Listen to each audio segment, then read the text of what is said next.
Every year, more than 400,000 new immigrants arrive in Canada from all over the world. But this seemingly ordinary house hid the secret that caught the attention of Canadian immigration officials.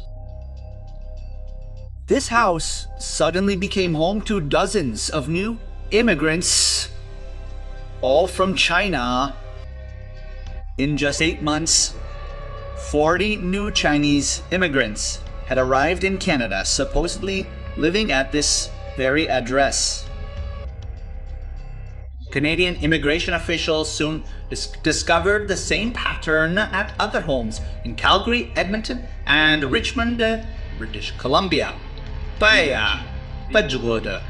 Groups of up to 113 immigrants, all from China, reported to immigration officials as living in this very house. But it's virtually impossible for more than 113 people to live in a house with just 4 bedrooms, especially since most of these immigrants from China were wealthy Chinese businessmen.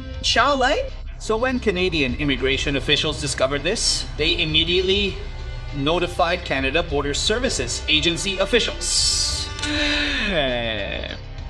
But Canadian immigration officials had barely discovered in these first 3 houses the tip of the iceberg of a long list of hundreds of Chinese migrants who were part of a network of the largest fraud in the history of the Canadian immigration system, and a complex system they used to deceive the authorities and become Canadian residents and citizens.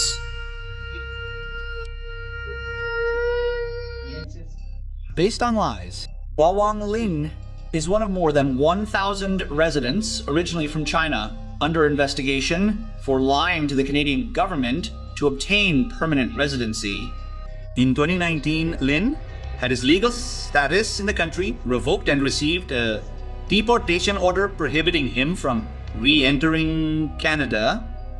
To understand how Lin and more than 1,000 people from China intended to deceive the Canadian government, this is the crucial evidence that immigration authorities presented against them in order to obtain permanent residency in Canada. Applicants are supposed to remain legally in the country for at least 2 years. But in reality, Lin was only in Canada for less than 7 months. After those 7 months, Lin returned to take care of his business in China while his wife and children lived in Canada. But to avoid being denied permanent residency or citizenship by Canadian authorities, Lin hired an immigration company that forged passport stamps to pretend they had never left the country. Like Lin, almost all of the people who lied to Canadian authorities to obtain residency and citizenship were not actually immigrants interested in coming to Canada to improve their economic situation or settle in the country. They were mostly Chinese businessmen who were fraudulently using the Canadian immigration system to obtain benefits in the country and to offer their children dual citizenship. When immigration officials became suspicious, they personally summoned Lin and all the immigrants who supposedly came with him before, granting them their residencies. But Lin was in China taking care of her business and did not even know Edmonton or the house where they supposedly lived. Once they were summoned by immigration authorities to circumvent the Canadian system, the Chinese businessmen involved in this fraud would fly from China to Ciarlo, and from there they would go to this point known as the Peace Arch. And the reason they would come here is because this park is right in the middle of the border that divides Canada and the United States, and Canadians or Americans who enter this park rarely have their passports stamped for entry or exit. So Canadian immigration officials would never have a record or stamps of them entering or leaving the country when they crossed here. Once they landed on the Vancouver side, they would fly to Edmonton or Calgary, where they would meet their accomplices. An unregulated Canadian immigration firm operating under the table called New Tank Consulting, run by Sun Suniwang. And he was the head of the largest illegal immigration fraud ring in living memory in Canada. Although the country had no record of any departures from the country by Chinese businessmen who were Wang's clients, upon arriving at their appointments with Canadian immigration authorities, they would be asked for their physical passports. And there, immigration officers would discover the entry stamps to China and the United States from their departures through Seattle and China. But to hide this trail, Sun Wang had an area in his clandestine immigration offices specialized in cloning these passports with fake stamps, where all the evidence was hidden.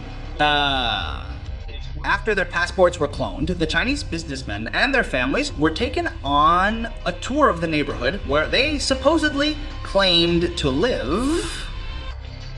They were made to memorize the address, nearby parks, supermarkets, and names of schools in order to be able to answer all the questions that immigration officers asked them about the place where they supposedly lived. But although the immigration officers began to ask increasingly difficult questions to uncover them, Wang had everything planned.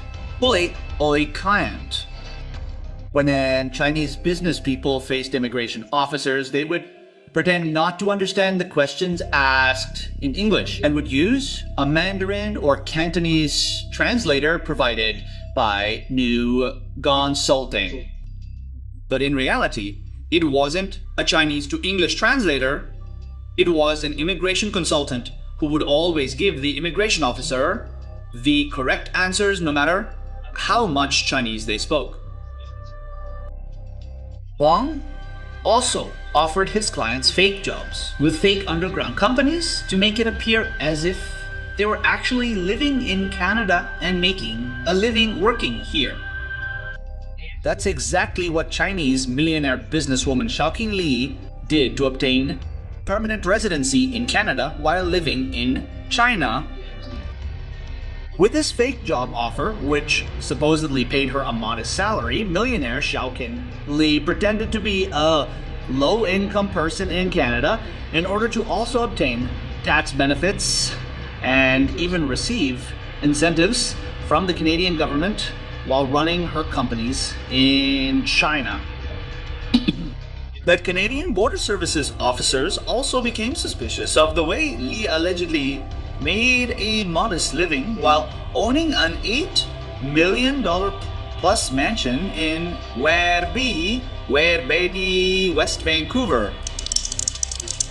Lee, 49, originally came to Canada with her husband and 2 children from China through Quebec's Immigrant Investor Program in 2005 and were declared permanent residents in December 2006. But just 10 days after receiving their green cards, they left Canada and returned to China. 5 years later, in 2011, Lee and her children fraudulently applied to renew their green cards using new case services, forging their passports and stamps to pretend they had never left the country and had lived in their $8 million mansion on a modest salary while receiving government subsidies.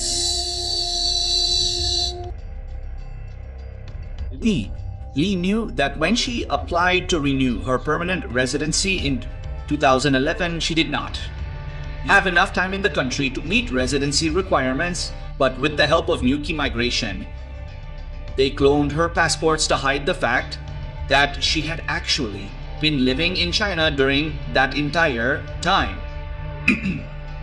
In 2014, Lee returned with her 2 children with the intention of living permanently in Canada.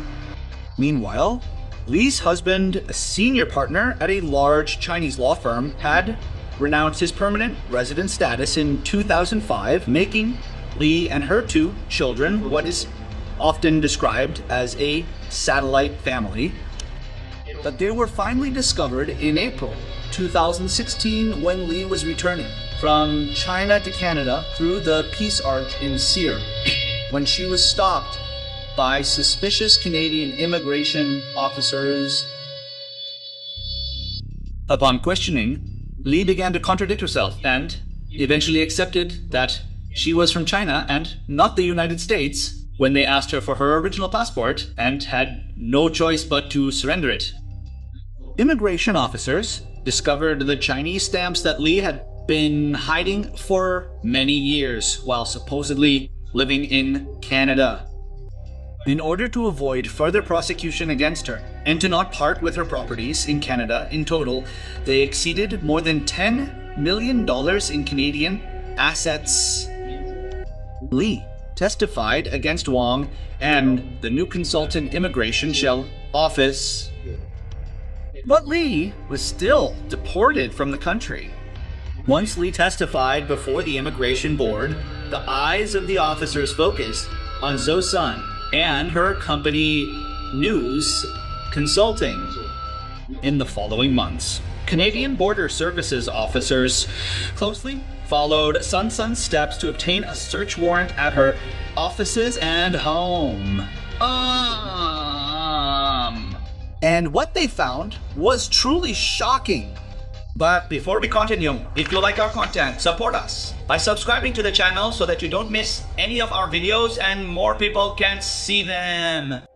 Border Services officers seized 90 boxes of documents and 18 computers, along with hundreds of supposedly lost Chinese passports and even several red rubber stamps from different countries with which they falsified entries and exits from the country.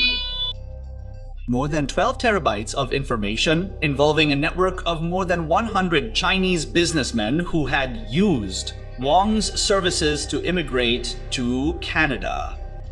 And one by one, many of Wong's 100 former clients are still receiving the bad news to this day. They are no longer welcome in Canada because they lied. Each of these people paid thousands of dollars to Xiaoqing Consulting and its owner, Sony One. All of Xiaoqing Consulting's former clients were denied protection by Canadian authorities, including many Chinese businessmen with mansions across the country, such as L, a 51-year-old man who lives in a house in Canada valued at more than $7 million and drives various luxury SUVs. As a permanent resident, he also had false entry and exit stamps in his passport and was also declared inadmissible to Canada for lying to the government. In his defense, he also says that he and his family have made a great contribution to the Canadian government by investing in million-dollar properties and businesses in the country. But the decision was made and nothing changed the Canadian government. His deportation was imminent. To date, 1,000 former clients of the company have so far lost their immigration status or have been reported as inadmissible under Canada's Immigration and Refugee Protection Act. In 2015, Sun Zezun, Sun, the man behind Xiaoqing, now 48, was convicted of one of the largest immigration scams in the country's history, in which he also earned more than $1 million by filing fraudulent immigration applications for his clients. He was sentenced to 7 years in prison and ordered to pay fines totaling almost $920,000. Wong was released on early parole in 2017. In February of this year, British Columbia's Civil Forfeiture Office began pursuing all of Wong's properties, alleging they were purchased with illicit money and used to launder the proceeds of his crimes. Don't be by Wong is also currently facing deportation proceedings to China